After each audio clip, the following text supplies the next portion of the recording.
তো আজকে অফিস থেকে বাসায় যাওয়ার সময় আমরা হঠাৎ করে বৃষ্টির সম্মুখীন হই এবং বৃষ্টি বলতে তুমুল বৃষ্টি ছিল। তখনই আমরা সবাই যখন ওভারব্রিজের নিচে দাঁড়িয়েছিলাম তখন দেখলাম এক ভাই ফুচকা বিক্রি করতেছে। বৃষ্টিতে একটু ঝাল খেতে মন চাচ্ছিল, তো আমরা ওনার কাছে গেলাম।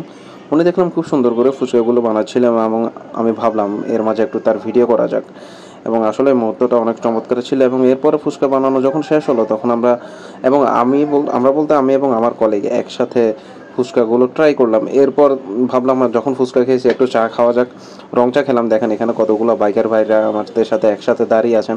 আসলে অনাকাঙ্ক্ষিত বৃষ্টির কারণে সবাই এখানে আশ্রয় নিয়েছেন এই ওভারব্রিজের নিচে। এরপরও আমরা ভাবলাম আরও কিছু খাওয়া যাক। তখন দেখলাম পাশে একজন চানাচুরওয়ালা চানাচুর বিক্রি করছে। তখন ভাবলাম কেন না ওনার থেকে চানাচুর খাই। আমরা বললাম একটু ঝাল বাড়িয়ে দিতে। উনি আসলে এত ঝাল দিয়েছিলেন যে আমার মুখ পুড়ে যাওয়ার মতো অবস্থা ছিল। কিন্তু চানাচুরগুলো অনেক ভালো লাগছিল কারণ অনেক ফ্রেশ ছিল এবং আমরা খুব মজা করে সেটা খেলাম। এরপর চানাচুরগুলো খাওয়া শেষে এরপর দেখলাম একজন আইসক্রিমওয়ালা ভাই আইসক্রিম বানাচ্ছিল। তখন আমরা ভাবলাম কেননা আইসক্রিমও ট্রাই করা যাক। সব কিছু যখন খেয়েছি এটা কেন বাদ পড়বে। এরকম আরও মিনি ব্লগ দেখানোর জন্য এখন চ্যানেল সাবস্ক্রাইব